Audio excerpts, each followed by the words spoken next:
Order. Statement. The Chancellor of the Exchequer. Mr. Speaker, it's taking time, but the British economy is healing. After the biggest financial crash of our lifetimes, people know that we face deep-seated problems at home and abroad. At home, we live with the decade of debt and the failure to equip Britain to compete in the modern world. And we face a multitude of problems from abroad. The US fiscal cliff, the slowing growth in China, above all the Eurozone now in recession. People know that there are no quick fixes to these problems, but they want to know that we are making progress. And the message from today's autumn statement is that we are making progress. It is a hard road, but we're getting there. And Britain is on the right track. Ask the Chancellor to resume his seat. Now, look, let's be clear about this. Each side should be heard with courtesy. The House knows well enough by now that I will afford a very full opportunity for questioning of the Chancellor. But the more interruption, the greater the noise, the longer the session will take, and that cannot be right. So I appeal to members, please, to give the Chancellor a courteous hearing, as indeed, if it becomes necessary, I will appeal to government backbenchers to afford a fair hearing to the Shadow Chancellor. That's how it should be. The Chancellor. Mr. Speaker, Britain is on the right track, and turning back now would be a disaster. We have much more to do. The deficit has fallen by a quarter in just 2 years. And today's figures show it is forecast to continue to fall. Exports of goods to the major emerging economies, which were pitifully low, have doubled since 2009. And since this coalition government came to office, 1.2 million new jobs have been created in the private sector. In a world economy where bond investors are fleeing countries they regard as risky, investment is flowing into UK gilts instead of flying from them. And we have to keep it that way. 2 years ago, Britain was in the danger zone. Now we are seen as one of the safe havens, able to borrow money at lower interest rates than at any time in our history. And today's forecast shows a £33 billion saving on the debt interest payments it was predicted we would have to pay 2 years ago. That is as much as the entire defence budget, which is why in this autumn statement we show that this coalition government is confronting the country's problems instead of ducking them. Today, we reaffirm our commitment to reducing the deficit, setting out the details of our spending plans for 2015-16 and rolling forward an outline framework into 2017-18. We show our determination to do this fairly, with further savings from bureaucracy, from the benefits bill and from the better off. We go on equipping Britain to succeed in the global race by switching from current spending to capital investment in science, roads and education. We offer new support for business and enterprise so they can create the jobs we need. And in everything we do, we will show today we are on the side of those who want to work hard and get on. Mr. Speaker, the Office for Budget Responsibility has today produced its latest economic forecast, and it is a measure of the constitutional achievement that it is taken for granted that our country's forecast is now produced independently of the Treasury, free from the political interference of the past. I want to thank Robert Choate, his fellow members of the Budget Responsibility Committee, Steve Nicol and Graham Parker, and all their staff at the OBR for their rigorous approach. One of the advantages of the creation of the OBR is that not only do we get independent forecasts, we also get an independent explanation of why the forecasts are as they are. If, for example, lower growth was the result of government's fiscal policy, they would say so, but they do not. They say the economy has performed less strongly than expected. They forecast growth this year of minus 0.1%. But in their view, and these are their words, the weaker than expected growth can be more than accounted for by over-optimism regarding net trade, because the OBR had previously assumed that the Eurozone would begin to recover in the second half of this year. Instead, of course, it has continued to contract, and that has hit our exports to these markets and the net trade numbers. The Eurozone crisis has also, the OBR say, spilled over into tighter credit conditions and elevated UK bank funding costs, and in the OBR's words, these problems will constrain growth for several years to come. There are domestic problems too that they refer to. In the report today, the contraction in 2008-2009 is now assessed to be deeper than previously thought, with GDP shrinking by a staggering 6.3%, the largest shock to our economy since the Second World War. In the OBR's view, the aftermath of this shock continues to weigh on the productivity of the UK economy, with credit rationing and impaired financial markets potentially impeding the expansion of successful firms. They say that GDP growth is now expected to be lower in every year of the forecast period as credit conditions take longer to normalise and global growth remains, in their words, weaker than previously expected. As a result, the OBR forecasts that the economy will grow by 1.2% next year, then 2% in 2014, 2.3% in 2015, 2.7% in 2016 and 2.8% in 2017. So the economy is recovering, and it's recovering more quickly than many of our neighbours. The IMF estimates that the UK next year will grow more strongly than either France or Germany. And our credible fiscal policy allows for supportive monetary policy, and with the Bank of England we are directly addressing the problems of tight credit through the £70 billion funding for lending scheme.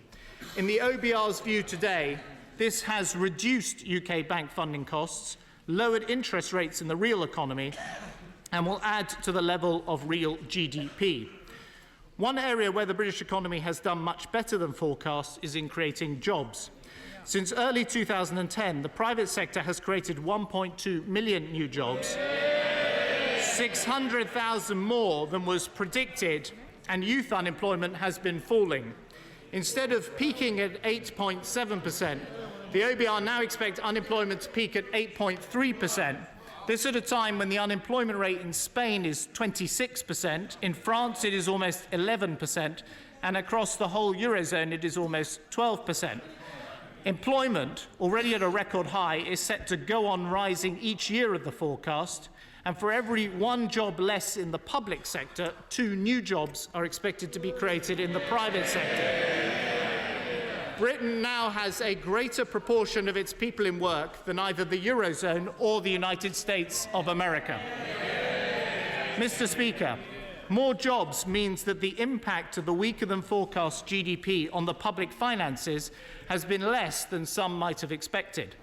There have been 3 developments that have each had a significant one-off impact on the public finances, and in the report today we publish clearly and transparently the impact of all 3.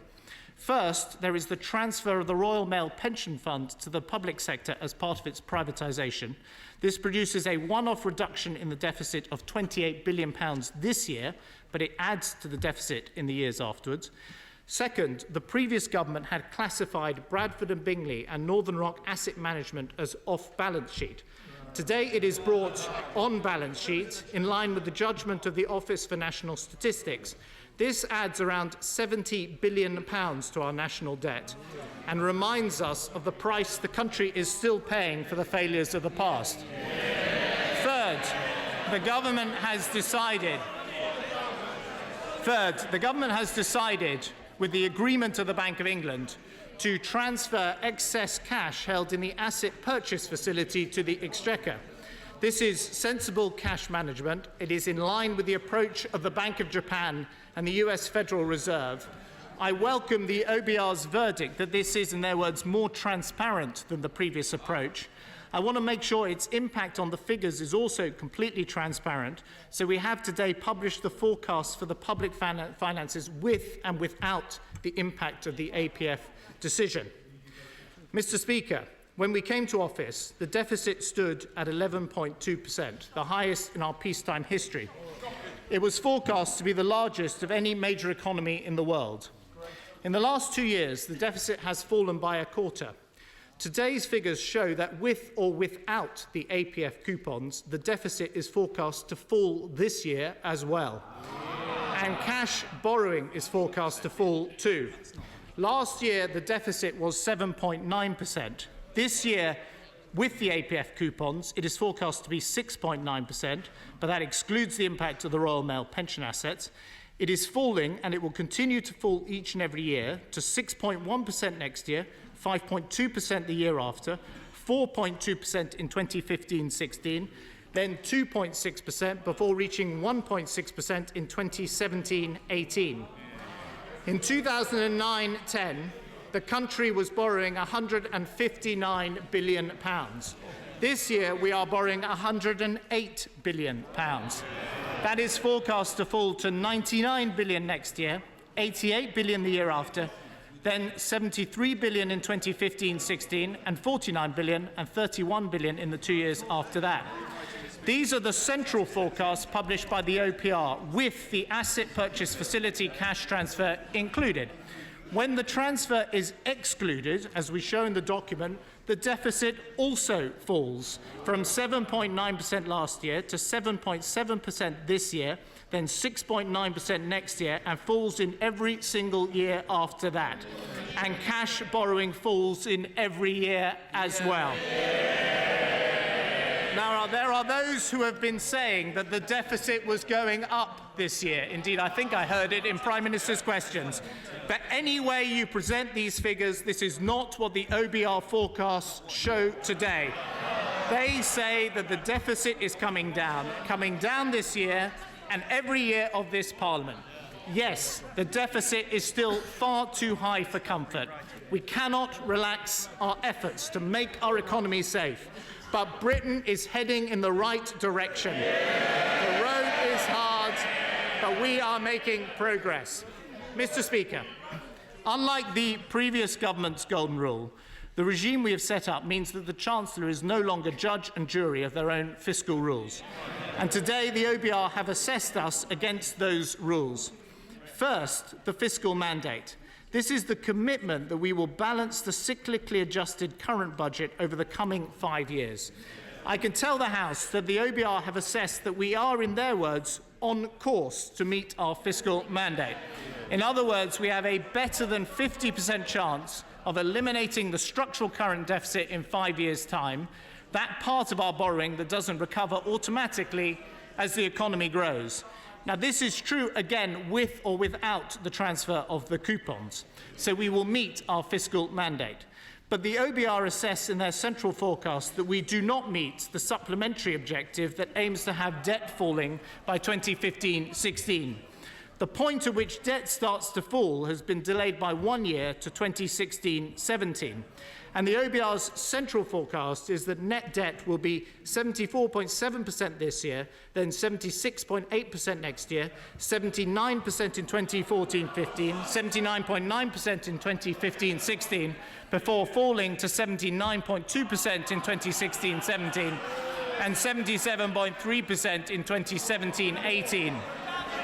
In short, the tougher economic conditions mean that while our deficit is forecast to go on falling, instead of taking 3 years to get our debt falling, it's going to take 4.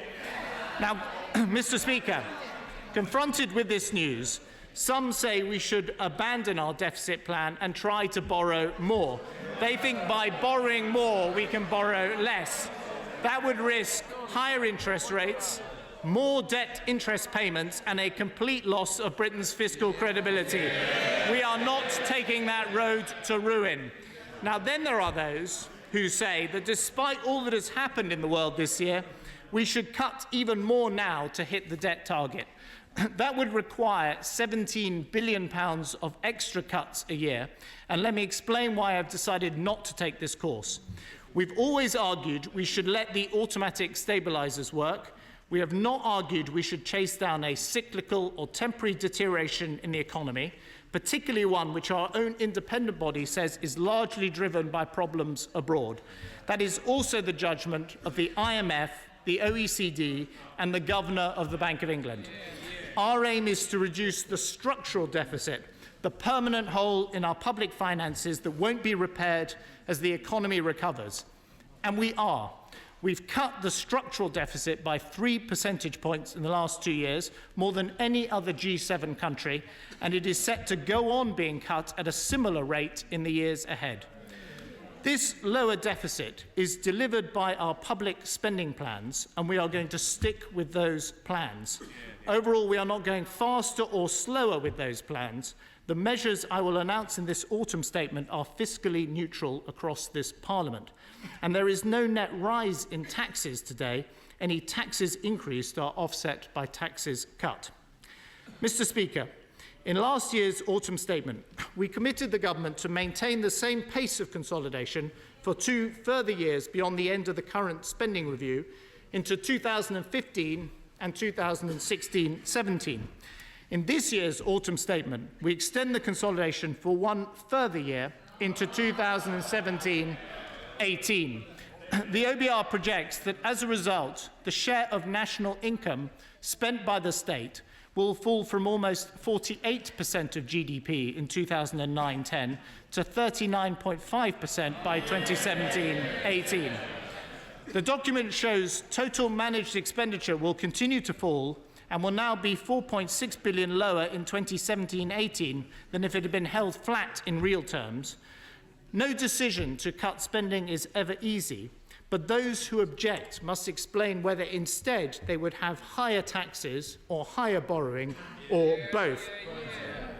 I also provide further detail of the consolidation plans for 2015-16, the last year of this Parliament. I said 2 years ago that the correct balance for our fiscal consolidation between spending and tax should be 80-20. I can confirm that by the end of 2015-16, the decisions we announced today mean we will almost exactly deliver on that 80-20 mix. Total spending will fall in that final year of this Parliament at the same rate as through the current spending review. I can confirm today that the overall envelope for total managed expenditure will be set at £745 billion. We start with the working assumption that departmental resource totals will continue on the same trajectory as over the current spending review. The detail of departmental spending plans for 2015-16 will be set at a spending review which will be announced during the first half of next year.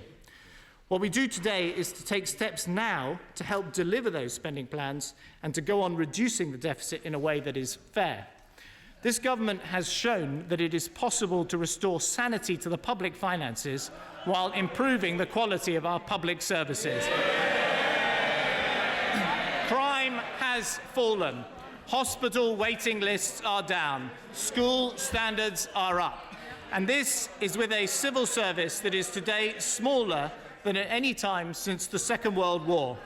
We are today publishing the reports we commissioned from the pay review bodies on market-facing pay. We commit to implement these reports. This means continuing with national pay arrangements in the NHS and prison service, and we will not make changes to the civil service arrangements either. But the School Teachers Review Body does recommend much greater freedom to individual schools to set pay in line with performance. And my right honourable friend, the Education Secretary, will set out how this will be implemented. Through the efforts of individual government departments and the support of the Chief Secretary and my right honourable friend, the Minister for the Cabinet Office, we have already generated £12 billion of efficiency savings in Whitehall. But we believe there is room to do even more. If all departments reduce their spending on administration in line with the best performing departments like education and communities and local government, then another £1 billion could be saved. If all departments made greater provision of digital services, rationalised their property estates, as some have done, then a further £1 billion could be saved. So today we are reducing departmental resource budgets by 1% next year and 2% in the year after. We will continue to seek efficiency savings in the NHS and in our schools, but that money will be recycled to protect spending in these priority areas. Local government budgets are already being held down next year to deliver the freeze in council tax, so we will not seek the additional 1% saving next year, but we will look for the 2% saving the year after. And while the Ministry of Defence is included in these measures, they will be given flexibility on their multi-year budget to ensure that this will not lead to reductions in military manpower or the core defence equipment programme over the Parliament. A mark of our values as a society is our commitment to the world's poorest. We made a promise as a country that we would spend 0.7% of our gross national income on international development, and I am proud to be part of the first British government in history which will honour that commitment and honour it as promised next year. We will not, however, spend more than 0.7%. So, as we did last year, we will adjust the DFID budget to reflect the latest economic forecasts. In the medium term, these savings across Whitehall will help departments maintain the right trajectory for the years that follow the spending review and help us to pay off the deficit in the future. In the short term, I'm switching these current savings into capital. All the money saved in the first 2 years will be reinvested as part of a £5 billion capital investment in the infrastructure of our country. So despite, Mr. Speaker, the fiscal challenges we face, public investment as a share of GDP will be higher on average in this Parliament than it was under the last Labour government. It is exactly what a government equipping Britain to compete in the modern global economy should be doing. We're committing an extra £1 billion to roads, including 4 major new schemes, to upgrade key sections of the A1, bringing the route from London to Newcastle up to motorway standard, linking the A5 with the M1, dualling the A30 in Cornwall, and upgrading the M25, which will support the biggest port development in Europe. And I pay tribute to my honourable friend for Thurrock for the campaigning she's undertaken to achieve this. We've already set out plans this autumn for a huge investment in rail, and my honourable friend, the Transport Secretary, will set out in the new year plans to take High Speed 2 to the North West and to West Yorkshire. I can today confirm a £1 billion loan and a guarantee to extend the Northern Line to Battersea Power Station and support a new development on a similar scale to the Olympic Park. We're confirming funding and reforms to assist the construction of up to 120,000 new homes and delivering on flood defence schemes in more cities. On top of broadband expansion for our countryside and our larger cities, we're funding ultra-fast broadband in 12 smaller cities. These are Brighton and Hove, Cambridge, Coventry, Derby, Oxford, Portsmouth, Salford, York, Newport, Aberdeen, Perth and Derry, Londonderry.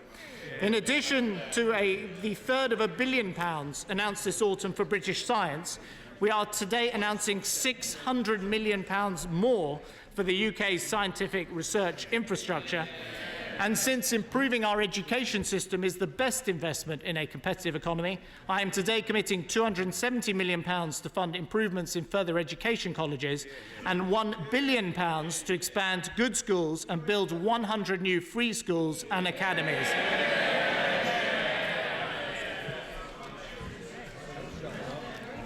Mr. Speaker, Scotland, Wales and Northern Ireland will get their Barnett share of additional capital spending put at their disposal of their devolved administrations. On top of this £5 billion of new capital spending in infrastructure and support for business, we are ready to provide guarantees for up to £40 billion more. Today I can announce that projects worth £10 billion have already pre-qualified.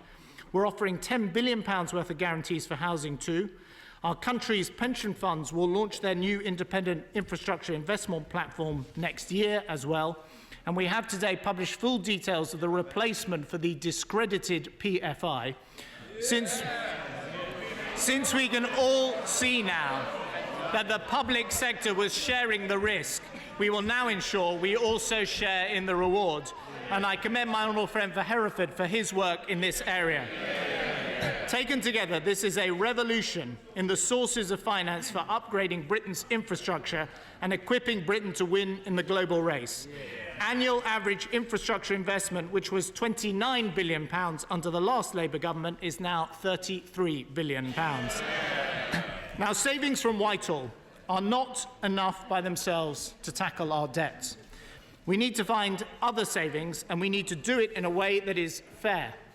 Those with the most should contribute the most, and they will.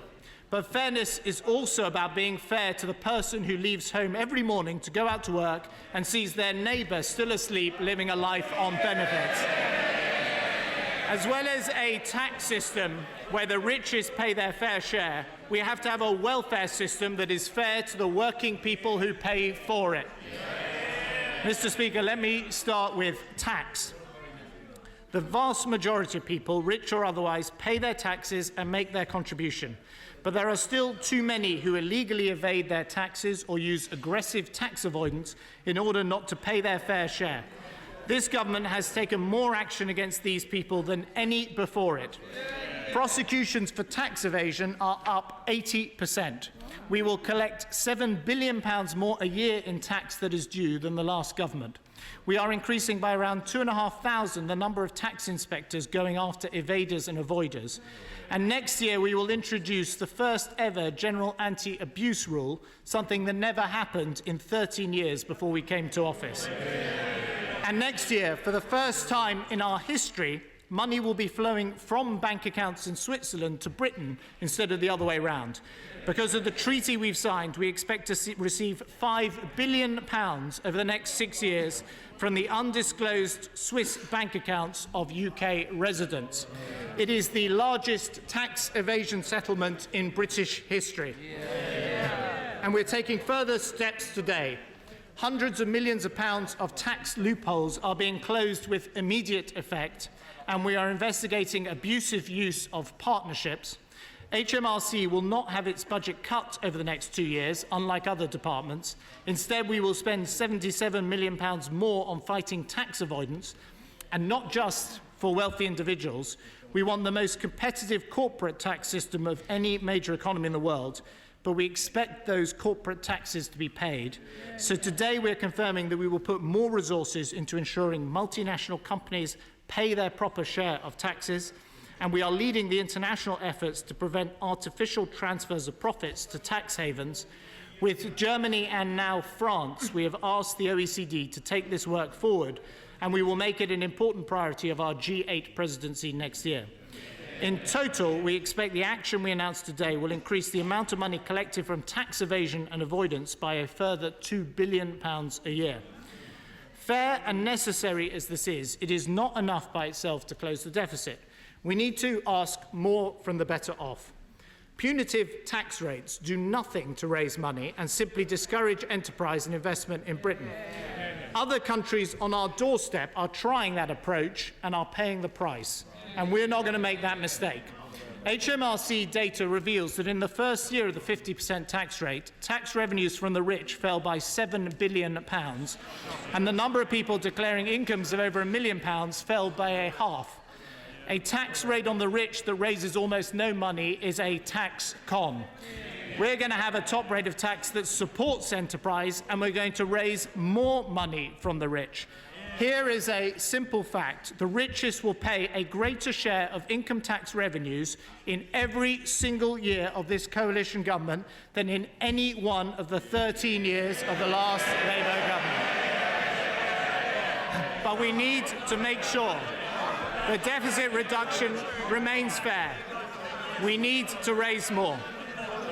Now, Mr. Speaker, we've already raised stamp duty on multi-million-pound homes, and next week published the legislation to stop the richest avoiding stamp duty. But we won't introduce a new tax on property. This would require a revaluation of hundreds of thousands of homes. In my view, it would be intrusive, expensive to levy, raise little, And the temptation for future chancellors to bring ever more homes into its net would be irresistible, so we're not having a new homes tax. We have in this Parliament already reduced the amount of tax relief we give to the very largest pension pots.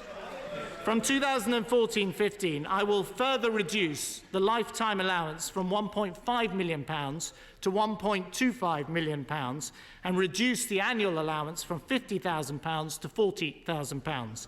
This will reduce the cost of tax relief to the public purse by an extra £1 billion a year by 2016-17. 98% of people currently approaching retirement have a pension pot worth less than £1.25 million.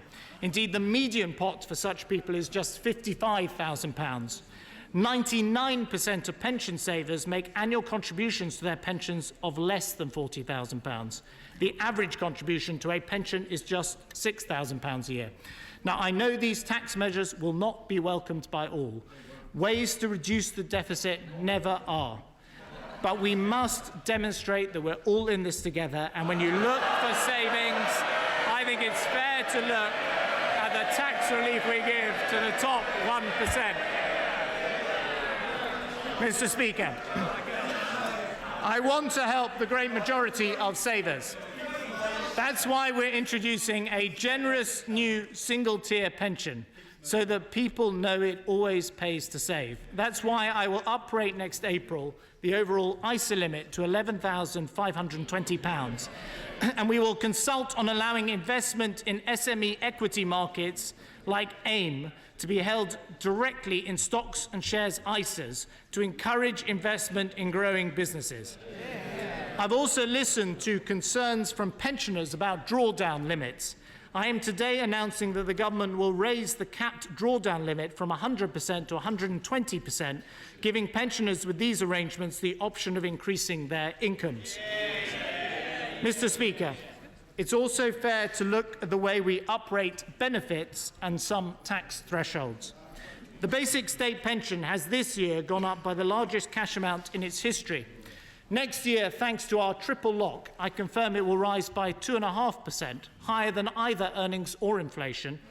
That takes the level of the basic state pension to £110.15 a week. When it comes to working age welfare, we've already made substantial reforms. £18 billion a year has been cut from the welfare bill. Benefits are being capped for the first time, so families out of work will not get more than the average family gets for being in work. We've increased efforts to fight welfare fraud. Today we announce further measures and cheques to save over £1 billion in the next 4 years by reducing fraud, error and debt in the tax credit system. Next year, my right honourable friend, the Work and Pension Secretary, will introduce the new universal credit so that it always pays to work. And today we set the key parameters, such as the levels of earnings disregards. But we have to acknowledge that over the last 5 years, those on out-of-work benefits have seen their incomes rise twice as fast as those in work. With pay restraint in businesses and government, average earnings have risen by around 10% since 2007. Out-of-work benefits have gone up by around 20%. That's not fair to working people who pay the taxes that fund them.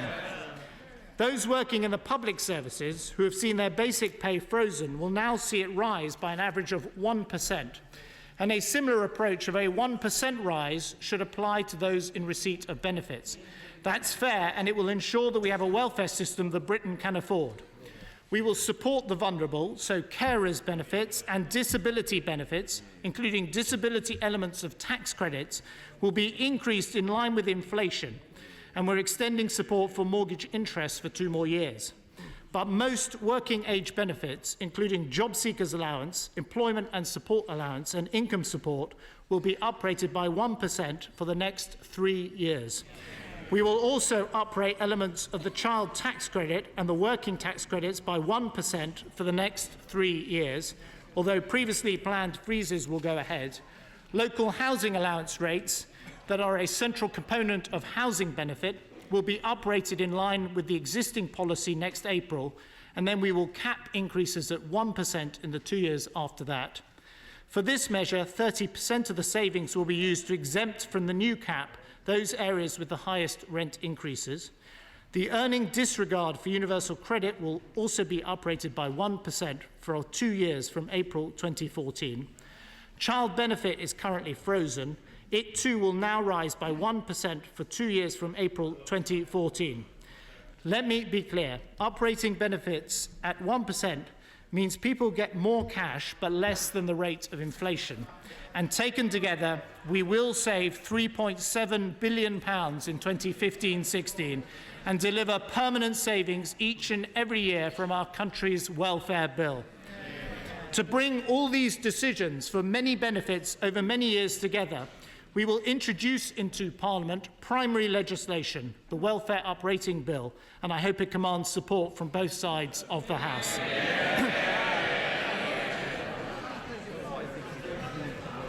Now, Mr. Speaker, we will apply a similar approach to the uprating of some of our tax thresholds as we have to welfare.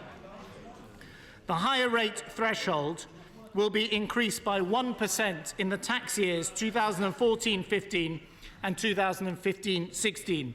So the income at which people start paying the 40% rate will go up from £41,450 to £41,865 and then to £42,285. I want to be completely clear with people. This is an increase. In fact, it's the first cash increase in the higher rate threshold in this Parliament, but it is not an increase in line with inflation, and so it raises £1 billion of revenue by 2015-16. Again, there are no easy ways to reduce the deficit, but from year to year, no one will pay a penny more in income tax. In the same way, the capital gains tax annual exempt amount will be increased by 1% over the same period, reaching £11,100, and the inheritance tax nil band rate, which has been frozen since 2009 at £325,000, will be increased by 1% in 2015-16 to £329,000. Taken with the welfare uprating decisions, this is a fair approach to paying off Britain's debts. But dealing with those debts is only one part of making Britain fit to compete in the global race. Countries like ours risk being outsmarted, outworked and outcompeted by new emerging economies. We asked Michael Heseltine to report on how to make the government work better for business and enterprise. I think it's fair to say that his answer has captured the imagination of all political parties. We will respond formally in the spring, but here's what we will do now.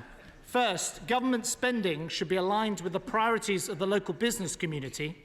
We will provide new money to support the local enterprise partnerships, and from April 2015, the government will place more of the funding that currently goes to local transport, housing, skills, and getting people back to work into a single pot that LEPs can bid for. Details will be set out in the spending review. Before then, we are putting more money into the Regional Growth Fund, which is helping businesses create 500,000 new jobs. Second, as Lord Heseltine also recommends, we're going to support industries and technologies where Britain has a clear advantage. With my right honourable friend, the Business Secretary's support, we will extend our global lead in aerospace and support the supply chains of advanced manufacturing. We're also taking big steps today to support British companies who export to new emerging markets in Asia, Africa and the Americas. I am increasing the funding for UKTI by over 25% a year so that it can help more firms build the capacity of overseas British chambers and maintain our country's position as the #1 destination in Europe for foreign investment. And we are launching a new £1.5 billion export finance facility to support the purchase of British exports. Third, we are addressing the credit problems for companies. We're creating a new business bank, and today we confirm we're providing it with £1 billion of extra capital, which will lever in private lending to help small and medium-sized firms and bring together existing schemes. And fourth, we are going to cut business taxes still further. Let me tell you how. The temporary doubling of the Small Business Rate Relief Scheme helps over 500,000 small firms, with 350,000 firms paying no rates at all. The last government were going to end it in September 2011. We've already extended it to next April, and today I extend it by a further year to April 2014. We also today confirm the tax relief for our employee shareholder scheme. The energy bill provides certainty and support for billions of pounds of investment in renewable energy. Today we publish our gas strategy to ensure we make the best use of lower-cost gas power, including new sources of gas under the land. We are consulting on new tax incentives for shale gas and announcing the creation of a single office so that regulation is safe but simple. We don't want British families and businesses to be left behind as gas prices tumble on the other side of the Atlantic. We're going to help our construction industry too. The last government abolished empty property relief, and as excellent work done by my honourable friends, the members for York Outer and Wolverhampton South West and others show, this has blighted development in our towns and cities.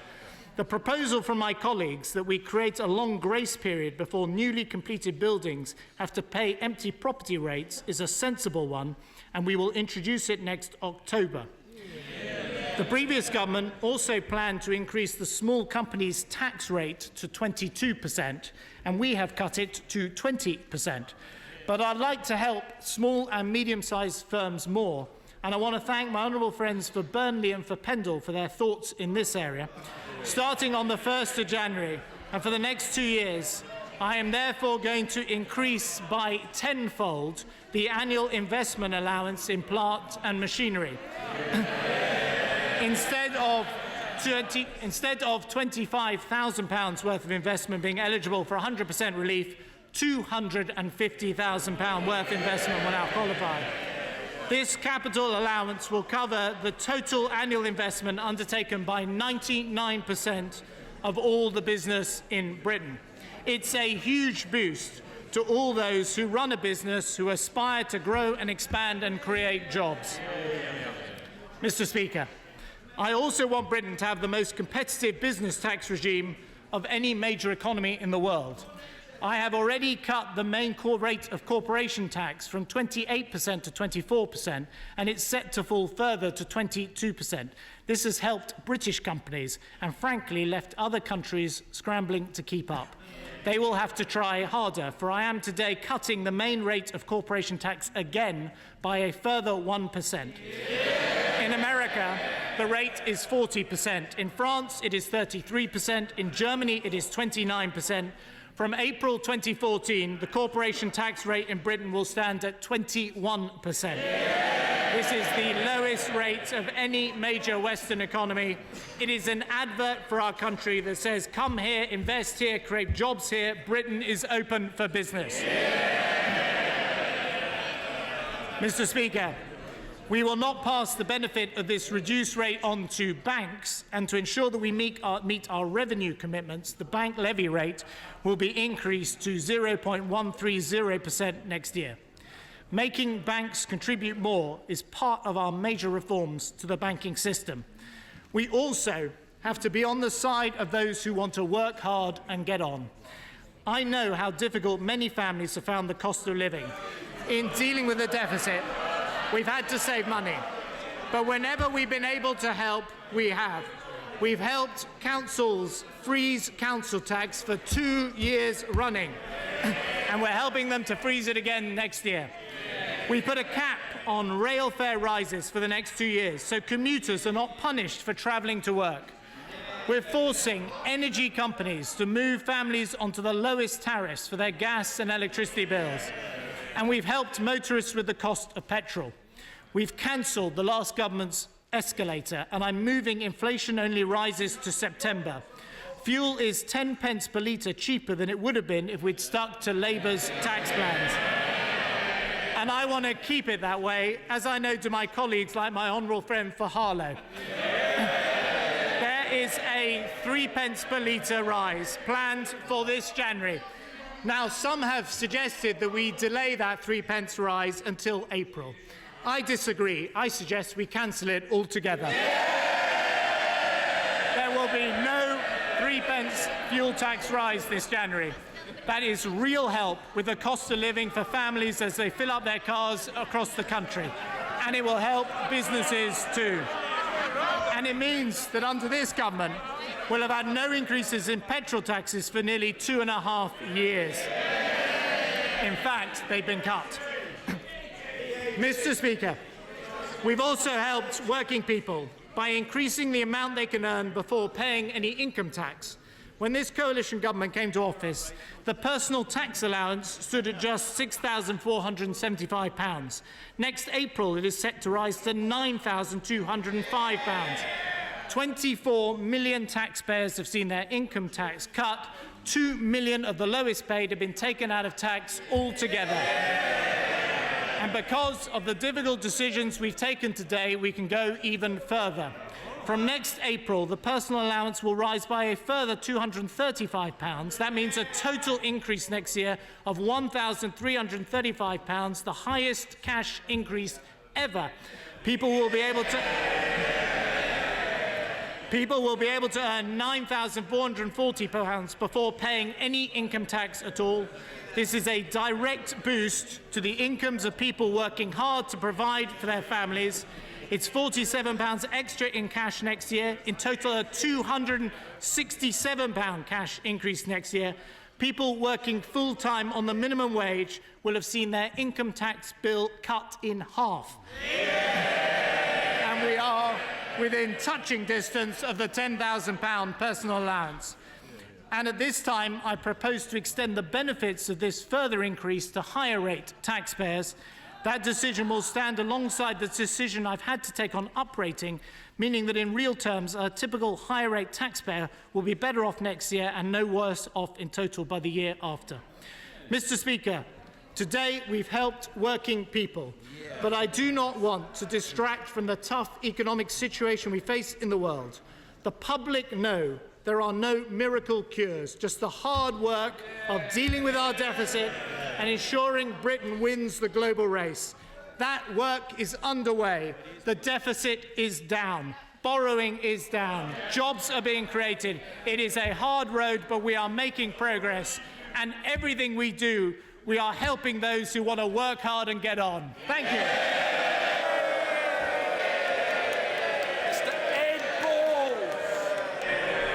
Mr. Speaker, today, after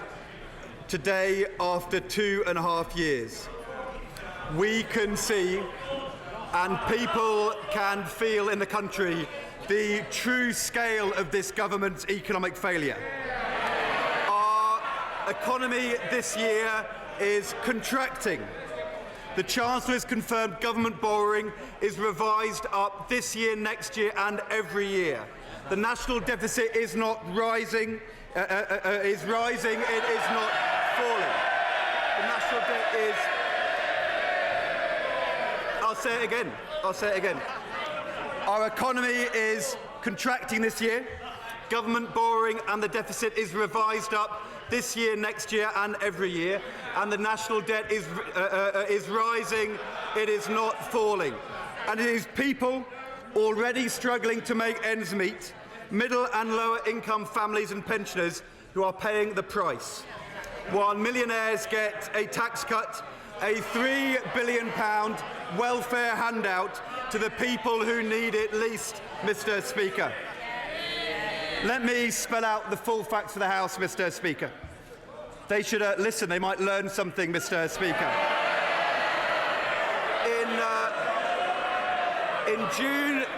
In June 2010, the Office for Budget Responsibility forecast our economy would grow by 2.8% this year. In March of this year, they said there would still be growth, but they revised it down to just 0.8%. Today we learn the Chancellor has not even managed that. Growth has not only been downgraded yet again, but he's confirmed, following the double-dip recession, that our economy is now forecast to actually contract inside this year by 0.1%. To contract. Let me remind the House what the Chancellor promised over 2 years ago in the June budget. He said, "We have provided the foundations for economic recovery in all parts of our nation." He said, "We have set the course for a balanced budget and falling national debt by the end of this Parliament." And he said, "The richest paying the most vulnerable protected." That was the promise, Mr. Speaker. But far from securing our recovery, our economy has flatlined since the spending review in 2010. Over the last 2 years, the Chancellor was over the last 2 years, the Chancellor was expecting 4.6% growth. He's actually achieved 0.6% growth, compared to 1.7 in France, to 3.6 in Germany, and to 4.1% in America, falling behind in the global race, Mr. Speaker. And what we learned today is that growth has been downgraded this year, next year, the year after, and the year after that too, Mr. Speaker. The longest double-dip recession since the Second World War, now followed by the slowest recovery in the last 100 years. And the result of this stagnation, rising long-term unemployment, long-term damage to our economy, falling behind now as other countries move ahead, is that the Chancellor's fiscal strategy has been completely derailed, Mr. Speaker. The defining purpose of the government, the cornerstone of the coalition, the one test they set themselves to balance the books and get the debt falling by 2015, is now in tatters, Mr. Speaker. What we've learned today is that borrowing has been, government borrowing has been revised up this year, next year, and the year after that. We now know that compared to the Chancellor's forecast 2 years ago, borrowing is now forecast to be well above the £150 billion of extra borrowing that he was forecasting in March. And they should listen to this. The Chancellor has confirmed that the Prime Minister's pledge to balance the books in 2015 is not met in 2015, it's not met in 2016, and it's not met in 2017 either. The fact is there is more borrowing this year, next year, and the year after, Mr. Speaker. Now, I have to say, we will look in detail when we get the figures, because it was very disappointing, Mr. Speaker. The Chancellor failed to give us the cash figures adjusted for borrowing this year, next year, and the year after.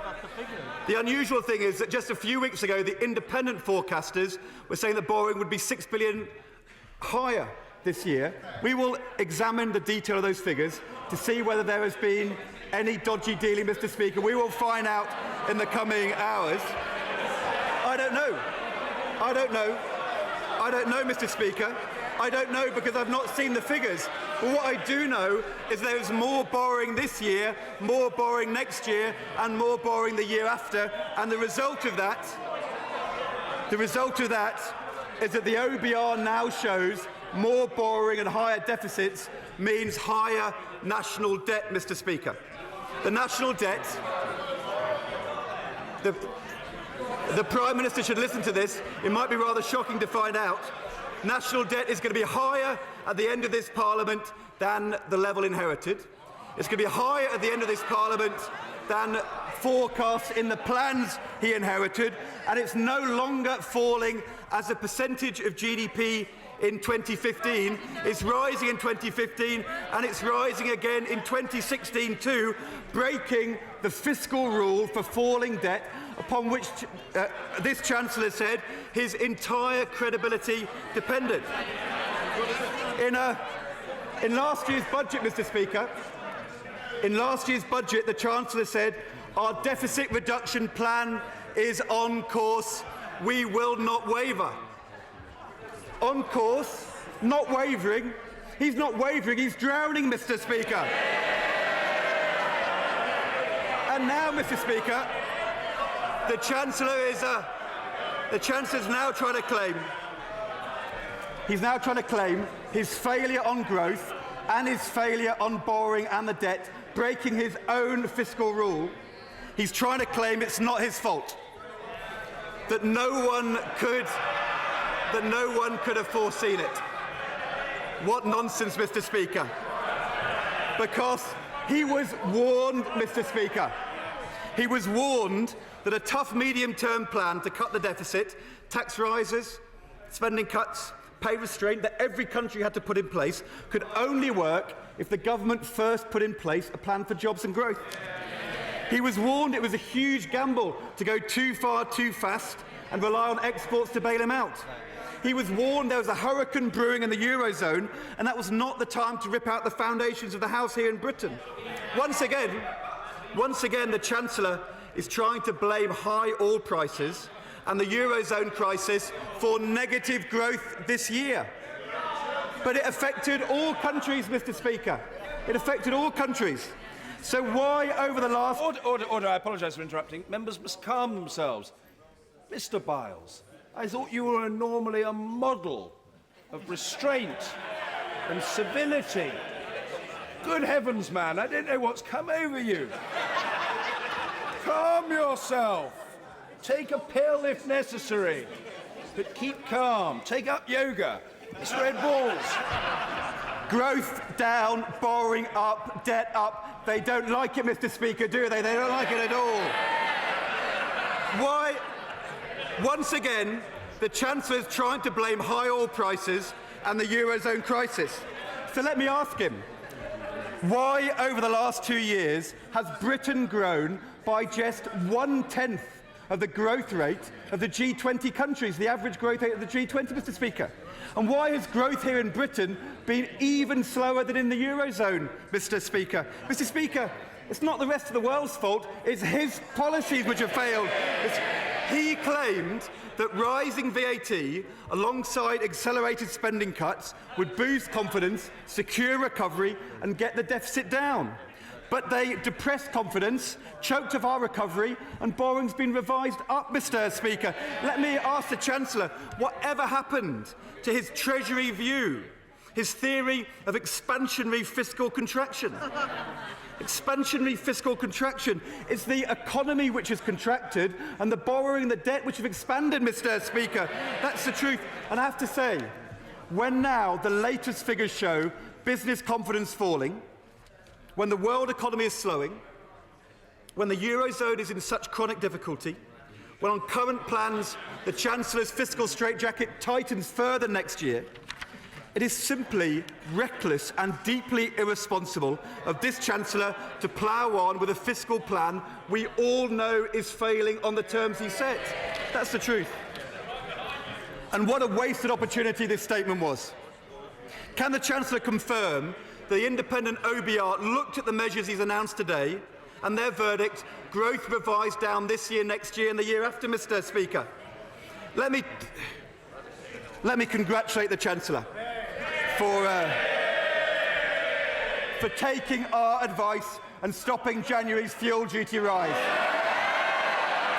Even though they all voted against it just a month ago, they all voted against it.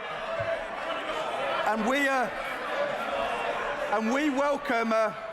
we welcome the U-turns on fled defences in part, the U-turn on regional pay bargain in the NHS, the U-turn on capital allowances, after churches, charities, pasties, skips, fuel and caravans. I think it's catching on, Mr. Speaker, this U-turning.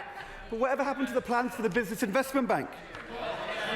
And as for yesterday's announcement on infrastructure spending, the extra money for schools is just a fraction of the cut from the cancellation of building schools for the future.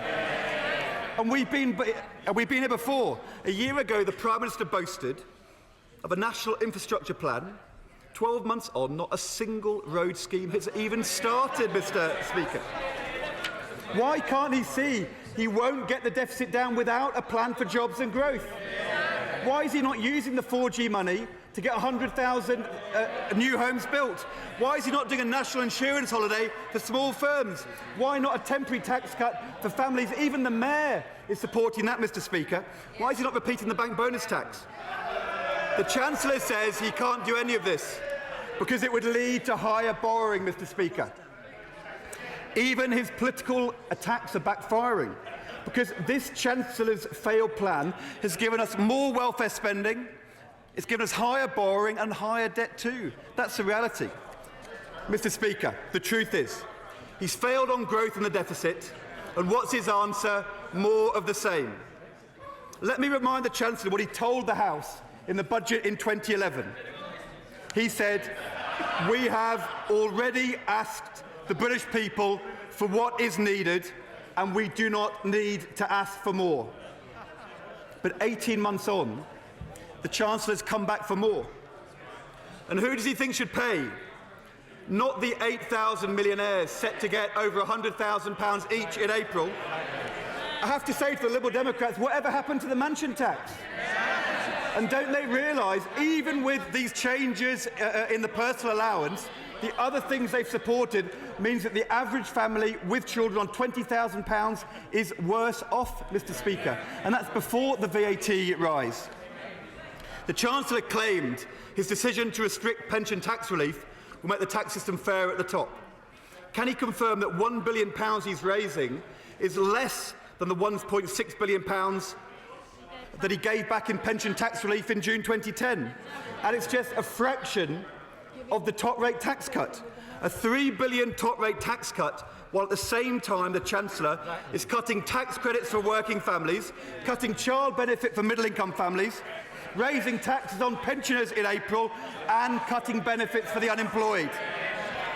Mr. Speaker, we do need to reform and modernise our welfare state and reduce its cost. Those who can work should work, no ifs or buts. We support a benefit cap done fairly, with a higher level in London. But let us be clear. Let us be clear. The Chancellor claimed he would cut the welfare bill, but higher inflation and long-term unemployment means the benefits bill is forecast to be billions higher in this Parliament than the Chancellor boasted. Let me help him, Mr. Speaker. Welfare to work. The clue is in the name, Mr. Speaker. You can't have a successful welfare to work programme without work, Mr. Speaker. And we know that the work programme has just totally failed, with only 2 people in 100 actually going into permanent jobs. We should be, Mr. Speaker, we should be requiring every young and long-term unemployed person to take a job and making sure there is one there. But let me ask the Chancellor about a nurse, one of the thousands cut from the NHS in the last 2 years, now struggling to find a new job. For that nurse, he has announced today he is cutting her job seekers allowance for the next 3 years. How can that be fair when he's cutting the top rate of tax? How can that be fair, Mr. Speaker, when someone earning £228,000 a year will get a top rate tax cut of £75 a week in April, which is more than the £71 the nurse gets to live on in JSA, Mr. Speaker? And I have to say, what we've learned today, he's not just hitting those looking for work. The majority of people who lose from his cuts to tax credits are people in work. Millions of families striving hard to do the right thing, Mr. Speaker.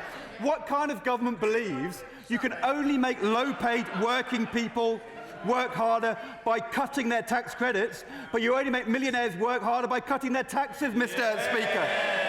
I tell you, certainly not a one-nation government, Mr. Speaker. You know, they must really believe if you cut taxes at the top, the wealth will trickle down.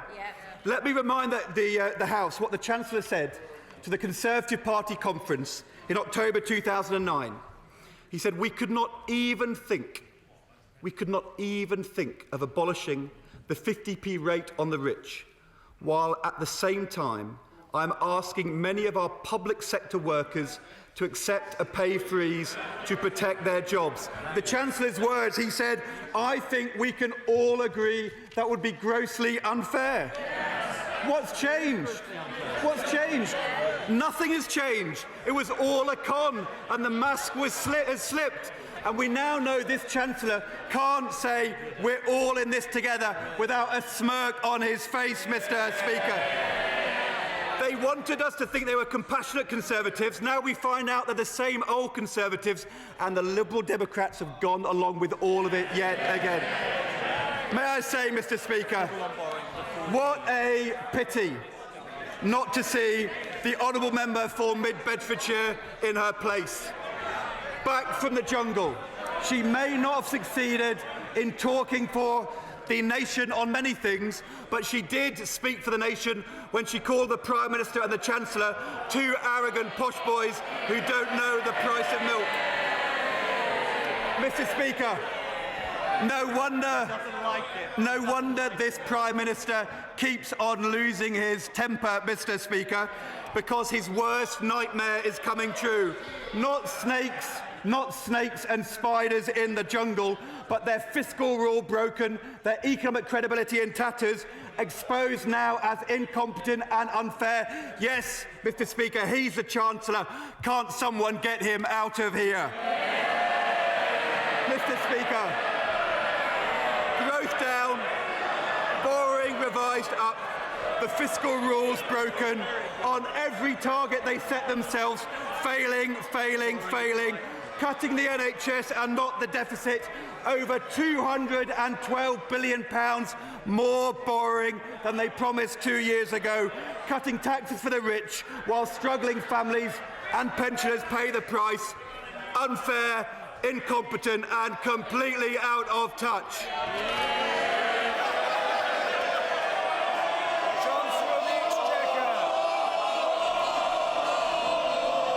Mr. Speaker, there's only one person in this chamber who's drowning, and that is the Shadow Chancellor.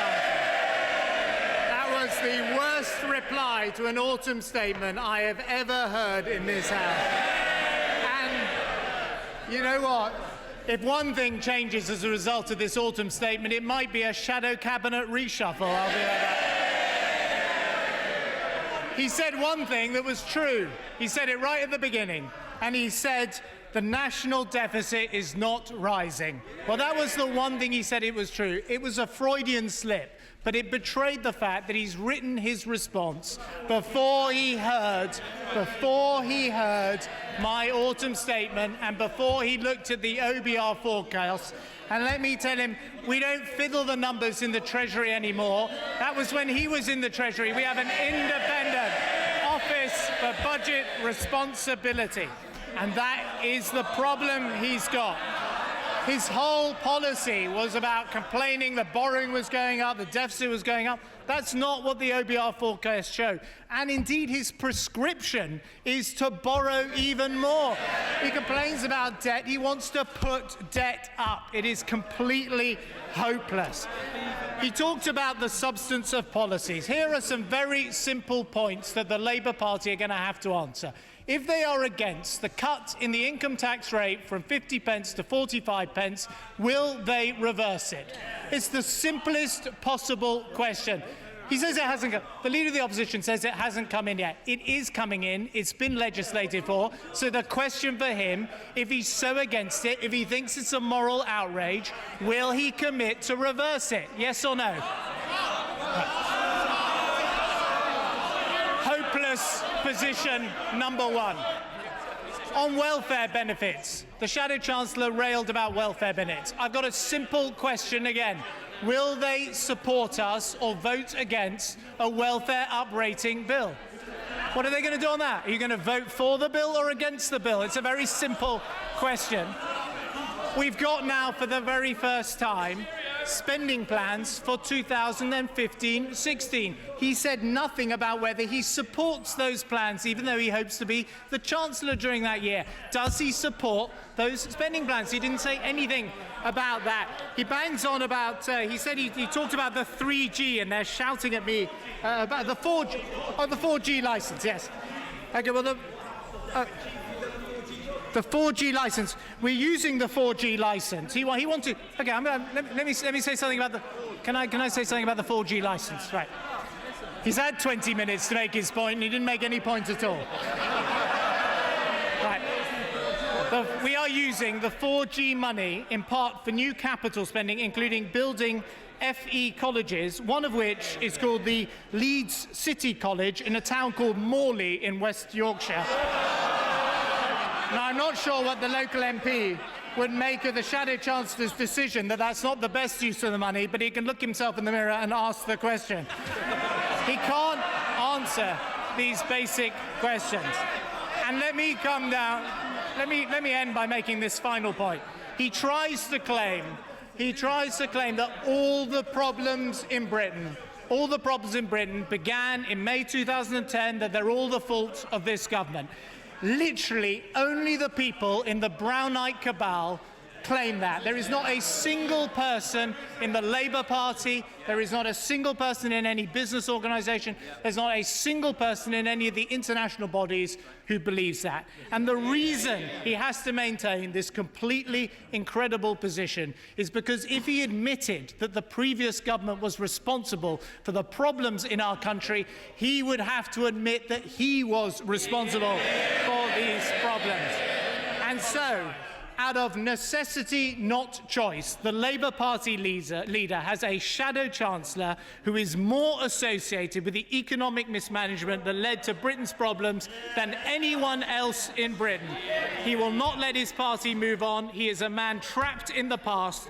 The one thing the opposition need to say is, we're sorry, we spent too much, we borrowed too much, we won't do it again. And that, Mr. Speaker, is the one thing the Shadow Chancellor cannot say. But until he does, the British public are never going to trust him or the Labour Party with the public finances again.